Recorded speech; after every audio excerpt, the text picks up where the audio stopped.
Wicked Wednesday Shop Talk, everybody. This is Wicked Wednesday Shop Talk. So today I brought out a couple of Wicked knives. I actually cleaned them up a little bit, looked them over. I took them out of the shadow box. You know what's coming.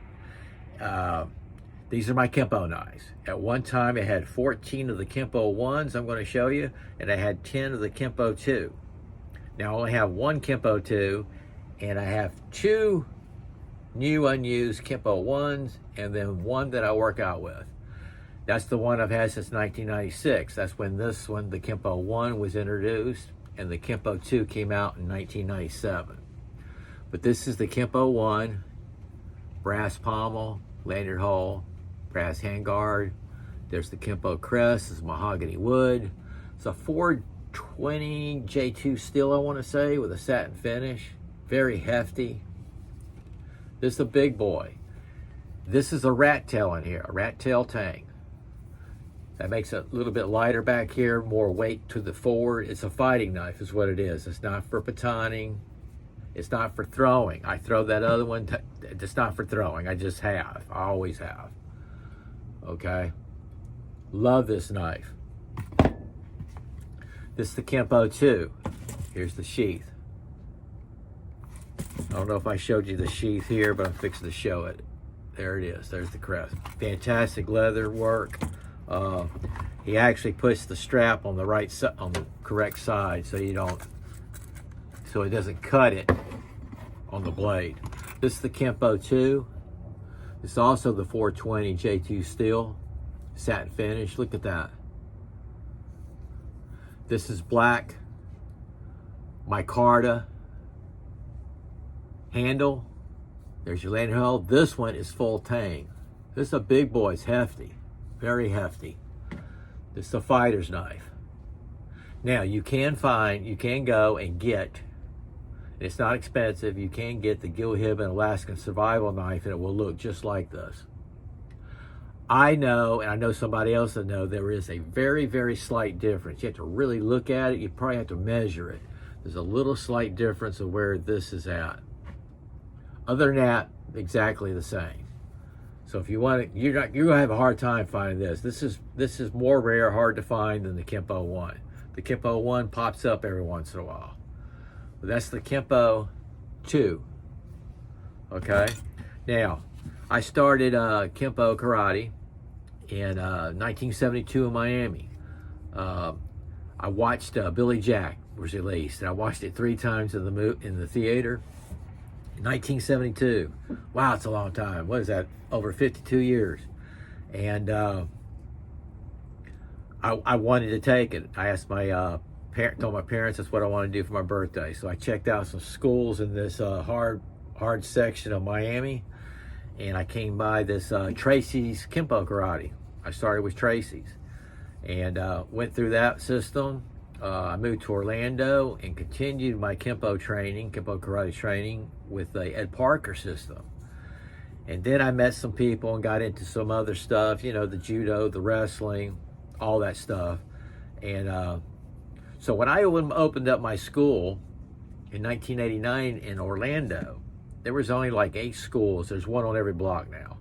And I called it self-defense. It was Fighting Dragons School of Self-Defense. And that way I incorporated mostly Kempo, but I covered everything. It was for street fighting. I had a couple of police officers, well, a few police officers, and my students were 5 years old to 80. And I had 90 students.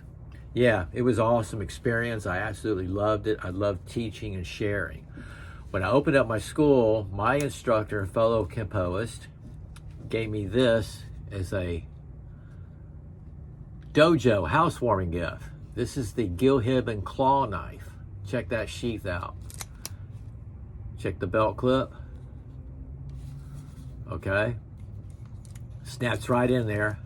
Now what he did, this is wicked. This is Wicked Wednesday. That's what I'm showing you. Look at the jipping right there. Check that out. I think this is also 420 steel. I think so. This is Taiwan. These all were Taiwan. But what he did, he had the Kempo crest put on it. And it might have a little bit of scratches here because I actually carried this for a while. Yep, I actually carried it for a while. And that Kempo crest doesn't seem to come off. I polish it every once in a while. So it fits right in there. And like I said, I carried this quite a bit. It's just a great, great everyday carry. Look at this. It's just wicked. It's just for one reason only. Just snaps right out and you're, bam, you're there. So that's Wicked Wednesday. I want to show you that, guys. Today's carry was my Spyderco Tenacious SC Zula. And where'd it go? Oh, my Stihl FX, partial serrated. I got this out here. I'm giving this some thought. You're gonna think I'm crazy. I love this. The grip on this is so comfortable at work. I get soaking wet. I cut in the ground. I cut everything with it. I might keep it because that's why I did it. This is a workhorse. But today, for some reason, I was thinking about putting the regular scales back on, and the sheath, you remember I put a drop loop on it. I'm thinking about putting the belt clip back on into the original state, and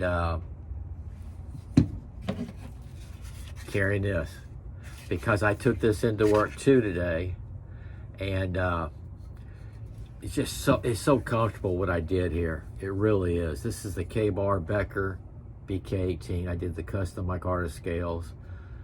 They don't look flush there, but they're flush. My only question is this hardware gonna hold up to my harsh conditions? I work around salt water, salt air, chemicals, the whole work, sand, and I already know this 1095 steel, you gotta keep it cleaned in oil, it'll rust. It will rust. So I have to think about it. I might not. I might keep this for something else. That's just really nice. And it doesn't have the serrations, but I am giving it some thought. I have gave it some thought. And I have never had one SOG knife. My folders that I carried to work, my fixed blades, I've never had one rust on me. How about that? Same work conditions. I've taken other knives, and you got to keep on it. You can't forget to oil them. And these things have never rusted on me. And I've gone without oiling this. I haven't oiled this in I don't know how long. Except for after I throw it, I use the WD-40. Okay, guys, I got to come up with something to throw if I have time. If I don't, I'm going to pick up a rerun in honor of the Kempo 1. I got that one I work out with, but I will show some videos of me throwing. And maybe a water jug slice with it. Yep, it's Wicked Wednesday, folks. Y'all take care. Hey, in the bottom of in the descriptions of this video here, you know I'm going to hit 9 minutes. In this video, in the descriptions I'm going to put down the link to the channel, Talk Straight Steve, Donovan Chew. I want you to check his channel out if you're not subscribed. But I'm telling you, he has the largest, he's got an incredible collection of knives, but he has the largest Gil Hibben knives collection I've ever seen. So if you aren't subscribed to him, subscribe to him and go check his channel out. And he posts these every once in a while. His Gil Hibben, he's got one heck of a collection. And I think he knows them personally, Gil Hibben and the family. So that's awesome. Okay, y'all take care, and SOG out.